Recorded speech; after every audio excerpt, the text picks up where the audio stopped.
2 Chronicles 4, the temple furnishings. He made a bronze altar 20 cubits long, 20 cubits wide, and 10 cubits high. He made the sea of cast metal circular in shape, measuring 10 cubits from rim to rim and 5 cubits high.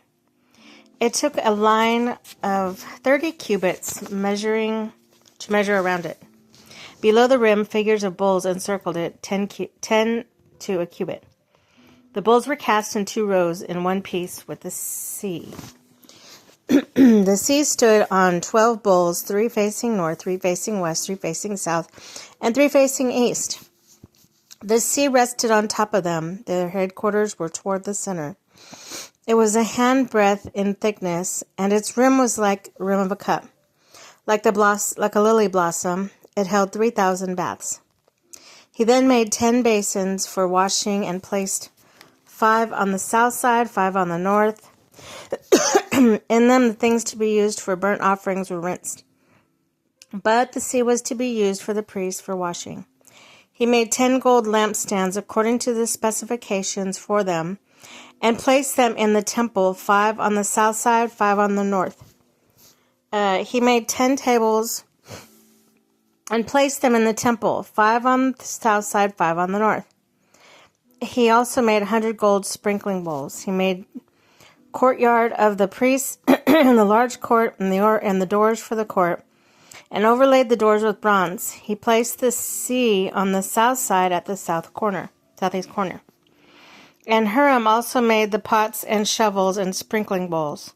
So Hiram finished the work, he had undertaken for King Solomon, the temple of God. The 2 pillars, the 2 bowl-shaped capitals on top of the pillars. The 2 sets of network decorating.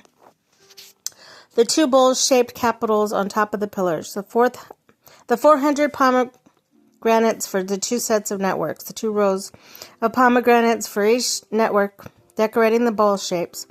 Capitals on top of the pillars. The stands with their basins, the sea, and the 12 bowls under it. The pots, shovels, meat forks, all the related articles, all the objects that Hiram made for King Solomon for the temple of the Lord were at the polished bronze. The king had them cast in clay molds in the plain of the Jordan between Succoth and Zarathon. All these things that Solomon had made amounted to so much that the weight of the bronze could not be calculated. Solomon also made all furnishings that were in God's temple. The golden altar, the tables on which the bread of the presence, and lampstands of pure gold with their lamps to burn in front of the inner sanctuary as prescribed. The gold floral work and lamps and tongs, they were solid gold. A pure gold wick trimmers, sprinkling bowls, dishes, and censers, and the gold doors of the temple in the inner doors at the most holy place in the doors of the main hall.